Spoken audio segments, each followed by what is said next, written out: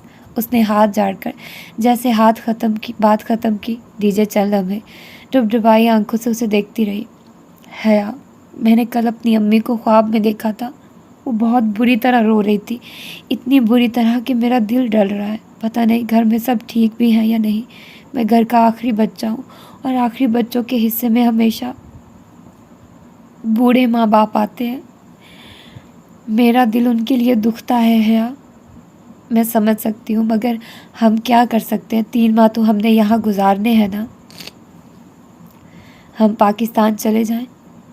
تم جانتی ہو یہ ناممکن ہے، ہم نے کانٹریکٹ سائن کیا ہے، ہم 5 ماہ ختم ہونے تک ترکی نہیں چھوڑ سکتے۔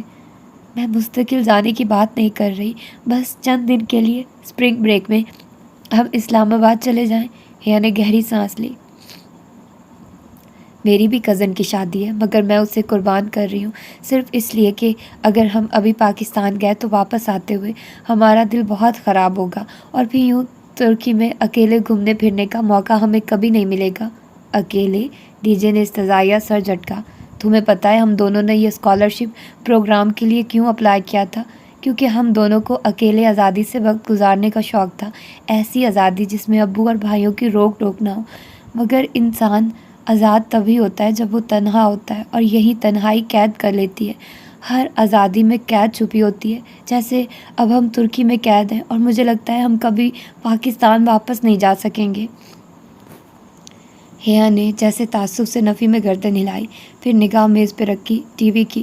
ڈی جے کی موٹی سی فلسفے کی کتاب پہ پڑھی جس کے سرورق پہ سقراط کی تصویر بنی تھی۔ اس کی پیشانی پہ بل پڑ گئے۔ پرے ہٹاؤ اس بوڑھے انکل کو، اس کو پڑھ پڑھ کر تمہارا دماغ خراب ہو گیا۔ سقراط کو کچھ مت کہو، ڈی جے نے تڑپ کر کتاب پیچھے کی۔ افلاطون گواہ ہے کہ سقراط نے کس عظمت و بہادری سے زہر کا پیالہ پیا تھا۔ میری تو 7 نسلوں پہ احسان کیا تھا، وہ تنک کر کہتے ہوئے کھڑی ہو گئی۔ اور ہم کوئی پاکستان نہیں جا رہے، 7 دن اور ترکی کے 7 شہر، یہ پروگرام ہے ہمارا۔ ڈن؟ ڈن، ڈی جے مسکرا دی۔ اور سنو، آج ٹائم چینج ہو گیا ہے، گھڑی 1 گھنٹہ آگے کر لو۔ وہ ڈی جے کو نارمل ہوتا دیکھ کر ٹالی کا اسرائیل نامہ سننے واپس چلی گئی۔ اوہ نہیں، یہاں بھی وہی مشرف والا نیا ٹائم، پرانا ٹائم۔ ڈی جے نے جھنجھلاتے ہوئے کتاب کھول لی۔ اسے نئے ٹائم پرانے ٹائم سے زیادہ کوفت کسی شے سے نہیں ہوتی تھی۔ ٹاکسم اسکوائر کا مجسمہ آزادی بہار کے پھولوں کی خوشبو میں بسا ہوا تھا۔ صبح کا وقت تھا اور مجسمے کے گرد دائرے میں اگی گھاس پہ سرخ ٹیولپس کھلے تھے۔ فضا میں تازہ پکے پھلوں کی رسیلی مہک تھی۔ وہ دونوں اس ٹھنڈی میٹھی ہوا میں ساتھ ساتھ چلتی استقلال اسٹریٹ کی طرف بڑھ رہی تھی۔ دونوں نے سیاہ کوٹ پہن رکھے تھے اور بازو میں بازو ڈال رکھا تھا۔ وہ اتنی دفعہ استقلال اسٹریٹ آ چکی تھی کہ بہت سی دکانیں تو انہیں حفظ ہو چکی تھی۔ اس کے باوجود وہ آج تک اس طویل ترین گلی کے اختتام تک نہیں پہنچ سکی تھی۔ اس کے تمام دوست اور ڈروم فیلوز کل ہی اپنے ٹورز پہ نکل چکے تھے۔ انہوں نے آج سارا دن استقلال اسٹریٹ میں شاپنگ کر کے کل صبح کی بس سے کپادوکیا جانا تھا۔ آج وہ خوب بھاؤ تاؤ کر کے شاپنگ کرنے کا پروگرام بنا کر آئی تھی، کیونکہ ویسے بھی پاکستانی سیاحوں کے لیے ترک فوراً نرخ کم کر دیتے تھے۔ 7 دن، 7 شہر، کتنا مزہ آئے گا نا؟ ڈی جے نے چشم تصور سے خوبصورت ترکی کو دیکھتے آنکھیں بند کر کے کھولی۔ مزہ تو چھوٹا لفظ ہے ڈی جے، مجھے تو خود پہ رشک آنے لگا ہے۔ کیا زندگی اتنی حسین بھی ہو سکتی ہے؟ وہ دونوں استقلال اسٹریٹ میں داخل ہو گئی تھی۔ وہاں ہمیشہ کی طرح رش تھا۔ دونوں اطراف میں بنے ریسٹورنٹس اور دکانوں کی رونق عروج پہ تھی۔ ترکی کا نقشہ ہمارے پاس ہے، ہم روز ایک شہر جائیں گے، ایک رات ادھر قیام کریں گے اور پھر وہاں سے قریبی شہر کی بس پکڑ کر آگے چلے جائیں گے۔ یوں 7 دنوں میں ہمارے 7 شہر ہو جائیں گے، اور کپادوکیا میں ہاٹ ایئر بلون کی فلائٹ بھی لیں گے۔ کتنا مزہ آئے گا حیا، جب ہم بیلون کی ٹوکری میں بیٹھے اوپر فضا میں تیر رہے ہوں گے اور پورا ترکی ہمارے قدموں تلے ہوگا۔ وہ دونوں بہت جوش و جذبے سے منصوبے بناتے ہوئے آگے بڑھ رہی تھی۔ ایک طرف برگر کنگ کا بورڈ جگمگا رہا تھا۔ ڈی جے نے گردن موڑ کر اسے دیکھا۔ سنو حیا، جہان کو بھی ساتھ چلنے کو کہیں، اس کا تو نام بھی مت لو۔ وہ سامنے دیکھتے ہوئے آگے چلتی گئی۔ ابھی وہ اس کے ریسٹورنٹ کی شکل بھی نہیں دیکھنا چاہتی تھی۔ یار معاف کر دو نا، وہ کسی اور بات پر اپسٹ ہوگا، مگر میں اسی بات پر اپسٹ ہوں۔ کوئی ضرورت نہیں ہے اس سے ملنے کی۔ وہ اسے بازو سے کھینچ کر آگے لے گئی۔ میرا مائیگرین سارا ٹرپ خراب کرائے گا، ٹیبلٹ لی تھی مگر کوئی فرق نہیں پڑا۔ ڈی جے کو پھر سے سر میں درد ہونے لگا۔ اور میرا ٹرپ میرا غیر رجسٹرڈ فون خراب کرائے گا۔ اس نے کوٹ کی جیب سے حالے کا بھدا ترک فون نکال کر مایوسی سے اسے دیکھا۔ اس کی بیٹری جلدی ختم ہو جاتی ہے، وہاں دوسرے شہروں میں پتہ نہیں کیا حالات ہوں۔ میں اپنے پاکستانی فون کو رجسٹر کروا ہی لیتی ہوں۔ ٹھیک ہے، مگر پہلے جوتے دیکھ لیں۔ وہ دونوں شو اسٹور کا دروازہ دھکیلتے ہوئے اندر داخل ہوئی۔ دروازہ ذرا بھاری تھا، مشکل سے کھلا۔ ہیا چھمے سے دروازے کو دھکیلتے ہوئے آگے بڑھ گئی۔ عجیب بات تھی کہ جس گلی دکان پر وہ گئی اس کا دروازہ بھی زور لگا کر دھکیلنے پر پیچھے ہوا۔ آج استقلال جدیسی کے دروازوں کو کیا ہوا ہے؟ ڈی جے بھی محسوس کر کے حیرت سے بولی۔